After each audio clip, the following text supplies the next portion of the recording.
Bienvenue dans le pouvoir de l'espérance. Le pasteur Eddy Michel Carpin, que nous rejoindrons dans un instant, et moi-même, sommes ravis de vous retrouver pour cette série dédiée à un thème universel et profondément humain, la peur. À travers ces épisodes, nous allons explorer comment cette émotion peut nous paralyser, mais aussi nous enseigner et nous renforcer. Alors, restez avec nous et découvrez comment transformer la peur en une force positive. Mais juste avant cela, prenons un moment de louange et que ce temps de musique soit une ouverture pour recevoir le message d'aujourd'hui.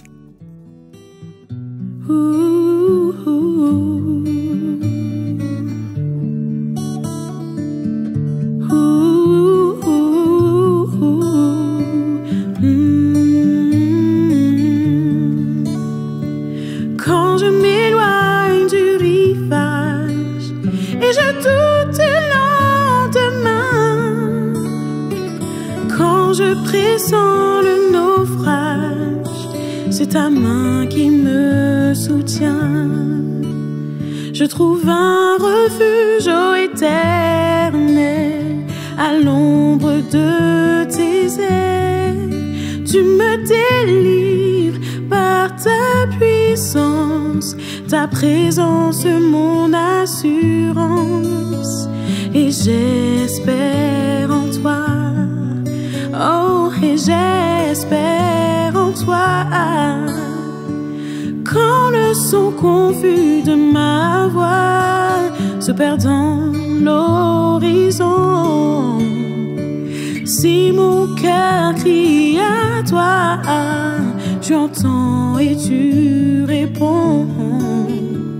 Tu es mon secours dans la détresse, ma seule forteresse. Ta fidélité est mon bouclier, et grande est ta bonté, et j'espère en toi, et j'espère en toi, j'espère en toi, source de ma joie. Ton amour pour moi, Père, je le reçois. Oh, oh. Et quand je m'éloigne du rivage et je doute du lendemain, quand je pressens le naufrage, c'est ta main qui me soutient. Quand le son confus de ma voix se perd dans l'horizon, si mon cœur crie à toi, tu entends et tu réponds. Et j'espère en toi, et j'espère en toi, et j'espère en toi.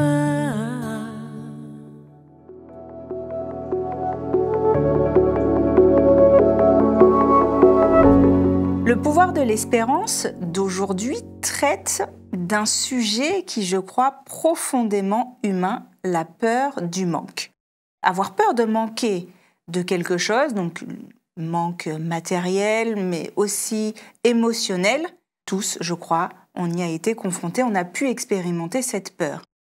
On le comprend aussi, ces dernières semaines, on a été plongé dans un contexte social assez mouvementé, et la peur du manque a pu, je dirais, s'exprimer à travers chacun. Qu'est-ce que tu peux nous dire de cela, pasteur? Alors effectivement, lorsqu'on étudie un peu l'histoire, la sociologie, on observe également le fonctionnement des individus. Et d'une façon générale, nous avons été créés avec des besoins. Donc on doit pouvoir répondre à nos besoins. Et quand tu faisais le lien avec l'avenir, justement, face aux besoins qui sont les nôtres, les besoins fondamentaux, par exemple la nourriture, le vêtement, le logement, etc., ce sont des besoins vitaux. Et donc on a besoin de s'organiser par rapport à cela. Donc mieux on maîtrise son avenir, et mieux, on est sécure, on est tranquille, on se sent serein. Et moins on le maîtrise, plus le sentiment de peur et cette émotion grandit et nous envahit. Mais notre histoire également sur les îles, et même l'histoire d'une façon générale par rapport aux guerres, aux conséquences justement liées aux guerres, génère également un certain nombre de manques. Donc, naturellement, l'être humain va toujours chercher à essayer de s'en sortir par rapport à cela pour éviter de se retrouver à chaque fois en situation de manque. Mais j'avoue que cette situation nous concerne sur les îles parce que le territoire, il est petit. Pour faire venir les denrées, pour faire venir les besoins, en tous les cas, ou répondre aux besoins, cela vient souvent de l'extérieur. Et c'est vrai que la population... cette peur du manque, elle est peut-être beaucoup plus forte chez nous parce qu'on a connu aussi une période de guerre, on a connu des périodes où on était rationné, nos parents l'ont vécu et aujourd'hui, cela se traduit également dans nos comportements vis-à-vis de l'alimentation, vis-à-vis des biens matériels, vis-à-vis de la vie globalement. Et donc, je crois qu'il est extrêmement important de pouvoir identifier ces fonctionnements, identifier les sources, justement, qui génèrent ces peurs chez nous pour pouvoir essayer de les endiguer et d'apporter des solutions.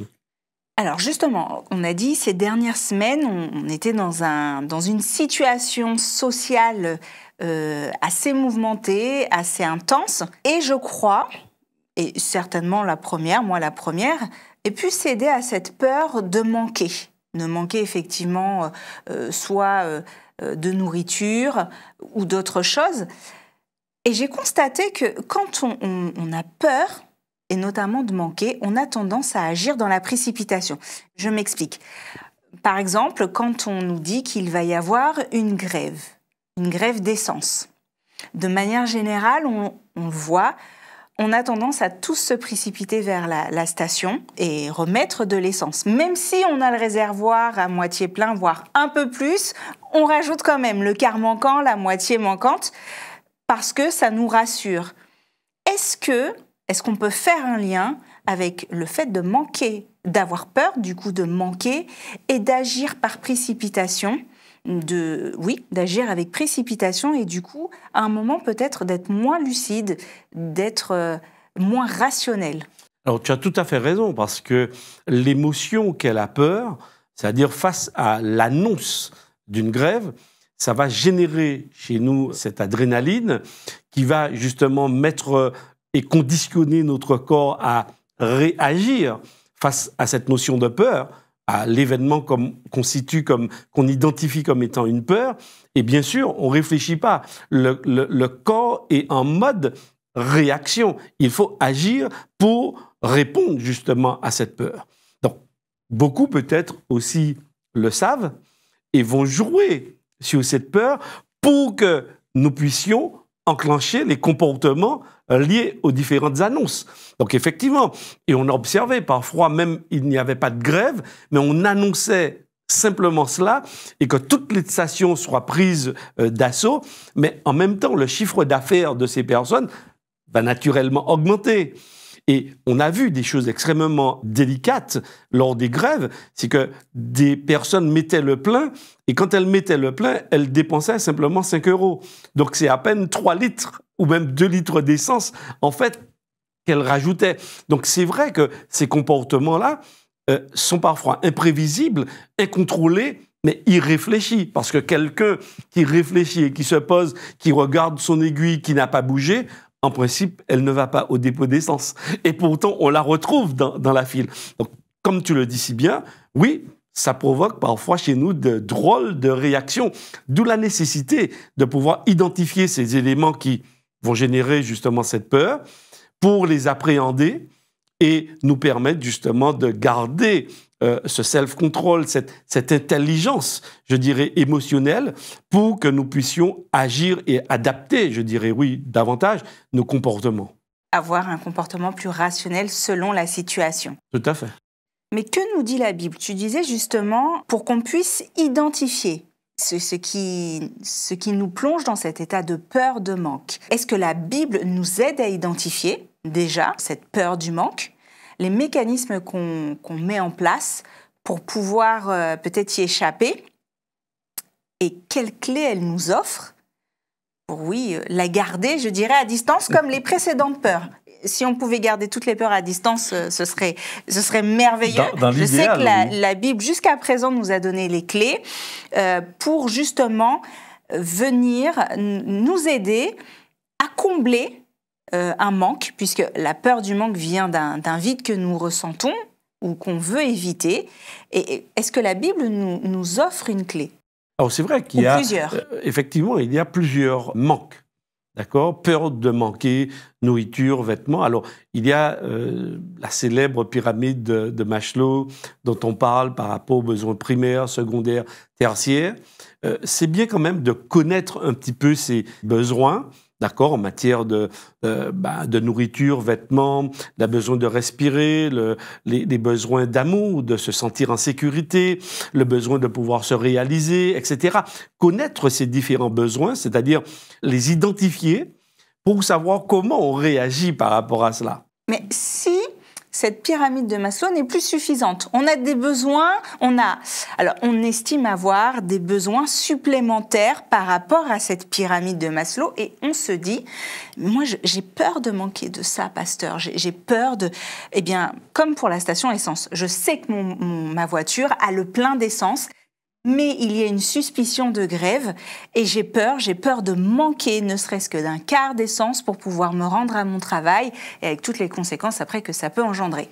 Alors tout à fait, cette peur, elle est légitime.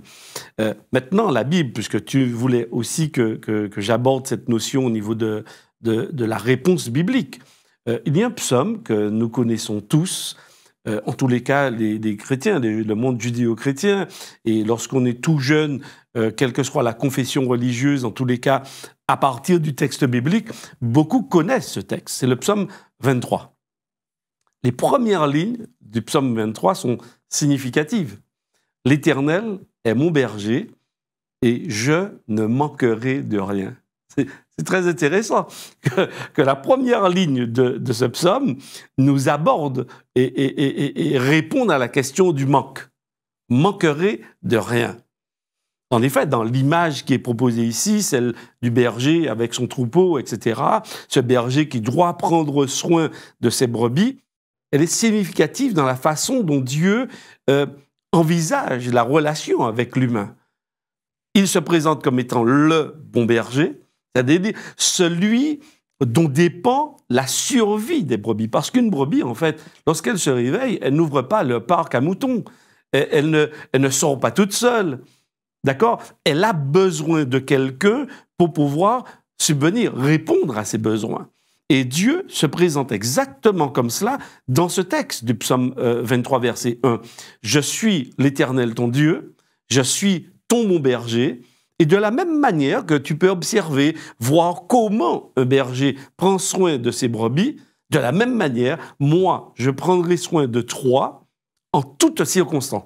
Quelle que soit la circonstance. Je te donnerai la nourriture, je te donnerai le vêtement, je te donnerai la sécurité dont tu as besoin, je te permettrai aussi de te réaliser en tant qu'individu, en tant que personne, et rassure-toi, si tu me choisis, parce que le texte, il y a aussi un choix, si tu me choisis comme étant ton berger, pour berger, eh bien, tu ne manqueras de rien.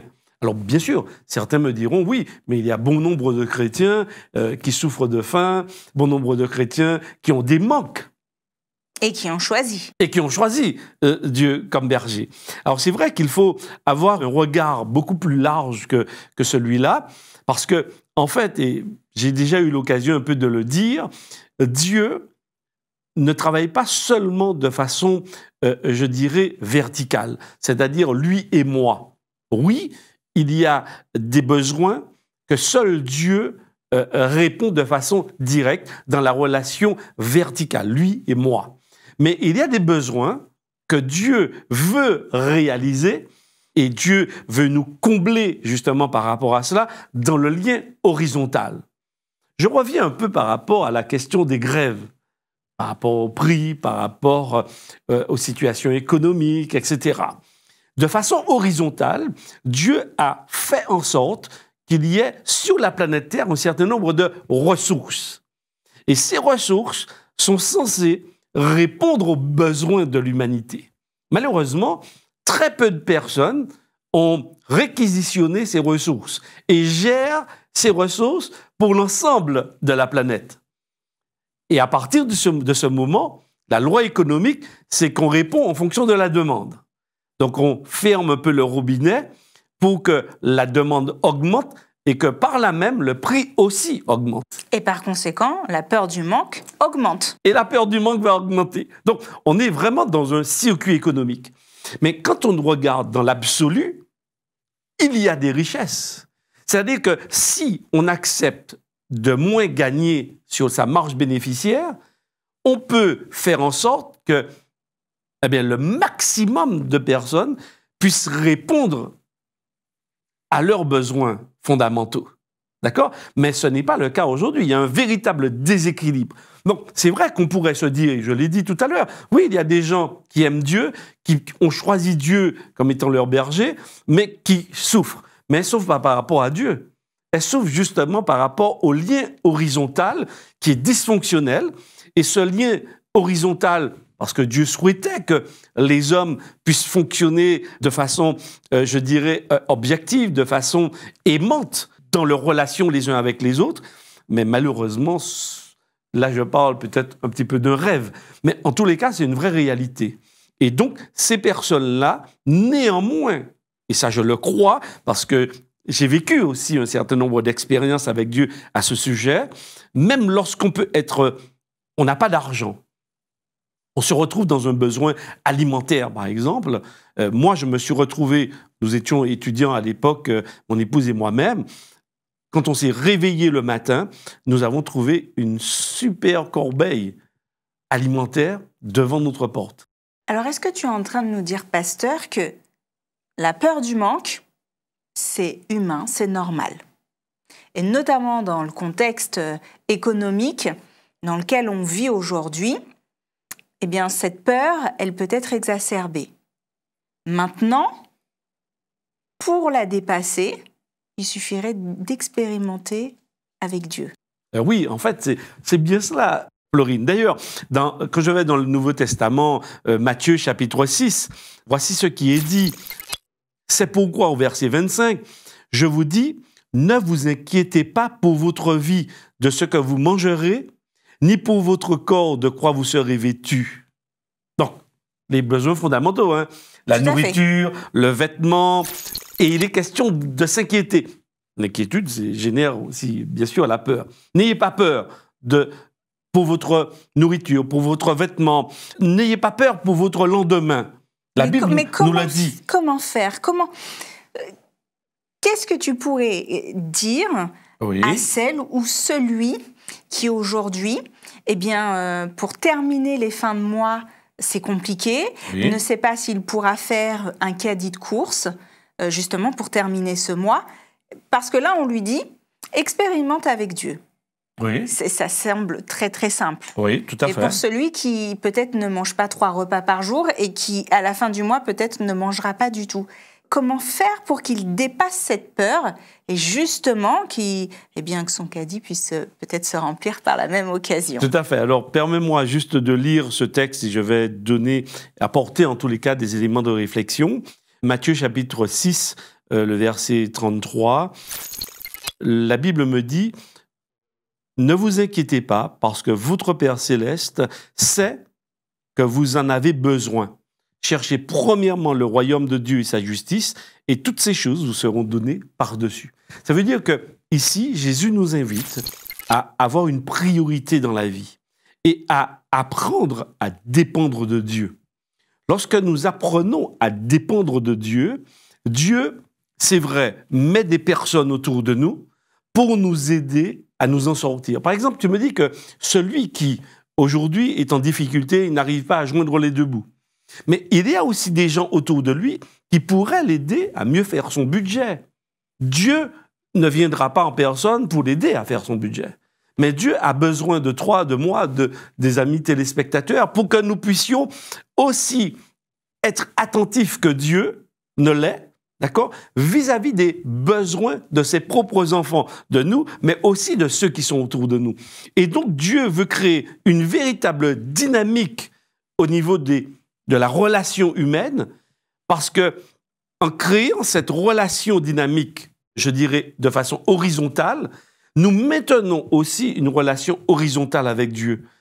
Et ceci nous permet, donc justement, et permet à Dieu, par nous, de répondre aux besoins des autres. Parce qu'en fait, quand on comprend bien, quand je lis la Bible, nous devenons, quand je deviens chrétien dans ma marche avec Jésus, quand tu deviens chrétienne dans ta marche avec Jésus, eh bien, Dieu travaille avec nous pour que nous puissions répondre à nos besoins de façon mutuelle. Et avoir moins peur. Et avoir moins peur. Donc, dans cette mutualisation des besoins et de la réponse que nous apportons aux besoins, que l'équilibre va se retrouver. Mais si on reste simplement enfermé dans une relation, je dirais, verticale avec Dieu, on peut passer à côté de beaucoup de choses. Alors que Dieu voudrait que nous puissions travailler avec lui, mais pour lui aussi, dans le sens où, eh bien, je vais apporter un savoir-faire à celui qui est à côté de moi. Et c'est vrai qu'il y a un proverbe chinois qui dit, il vaut mieux apprendre aux gens à pêcher que de leur servir le poisson. Parce qu'effectivement, Dieu n'est pas non plus comme celui qui doit simplement venir apporter le poisson dans l'assiette. Il est déjà grillé, il est déjà rôti, il est déjà cuit. Non, il m'invite aussi à apprendre parce que il m'a donné l'intelligence, la sagesse, il m'a donné un savoir-faire, mais il veut que, par-dessus tout, je lui fasse confiance. Et quand j'apprends à lui faire confiance, eh bien, il ouvre mes yeux sur les besoins des autres, mais il ouvre mes yeux sur les possibilités, les opportunités qui peuvent être les miennes pour pouvoir répondre aussi à mes propres besoins. Alors finalement, pasteur, depuis le début, tu nous dis que toutes les peurs que l'on a, elles peuvent être dépassées, surmontées, d'une part par nos choix, mais aussi par la relation que l'on a avec Dieu. Alors les deux sont liés. La relation avec Dieu contient aussi les choix que nous faisons. Parce que c'est de la relation qu'on a avec Dieu, c'est cette dernière qui nous permettra d'avoir des choix judicieux, des choix éclairés, des choix non égocentriques, puisque nous parlons de la question de manque. Plus on reste replié sur soi, moins on regardera et on verra les besoins des autres. C'est comme cette parabole dans la Bible où cet homme à qui Dieu a permis d'accroître ses richesses, et puis il s'est dit en lui-même, écoute, j'en ai déjà tellement, eh bien, je vais casser tout ce que j'ai et je ferai encore plus grand pour que j'aie davantage.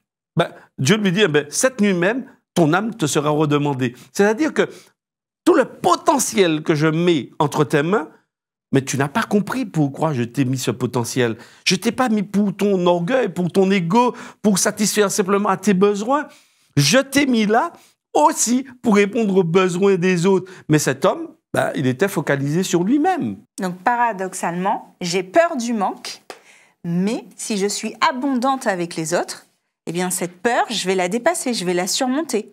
Je ne l'aurai peut-être même plus. Mais tout à fait, tu as tout à fait raison. Mais quand on lit dans le livre du prophète Daniel, également dans le chapitre 5, à un moment donné, il y a une expérience particulière que vivra le roi Nebuchadnezzar. Et dans ce chapitre 5, il va perdre un peu son pouvoir. Mais il reste encore le roi, mais il sera très malade, il va devenir comme fou.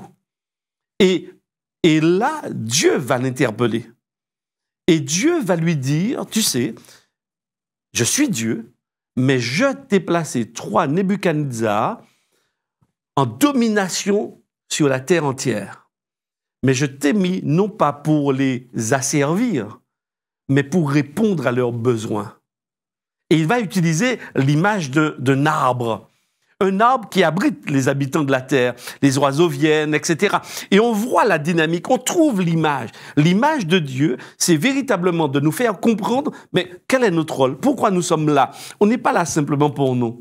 On est là pour les autres. Et c'est comme cela que Dieu, je comprends cette parole, ne vous inquiétez pas de quoi vous mangerez, ce que vous boirez demain. Non, pas du tout. Votre Père Céleste sait de quoi vous avez. Il le sait.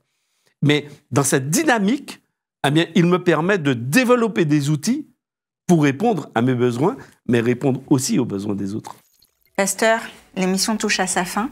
Le mot de la fin, il est pour toi sur la peur de manquer. Eh bien, je dirais simplement à nos amis téléspectateurs, la meilleure manière de ne pas manquer, c'est de recevoir Jésus dans nos vies. Sa présence va nous combler et sa présence va combler tous les manques que nous avons. Donc, faisons l'expérience. Je vous invite vraiment à oser croire en Dieu et vous verrez comment Dieu va agir et fera des miracles dans vos vies et dans la vie de ceux qui vous entourent.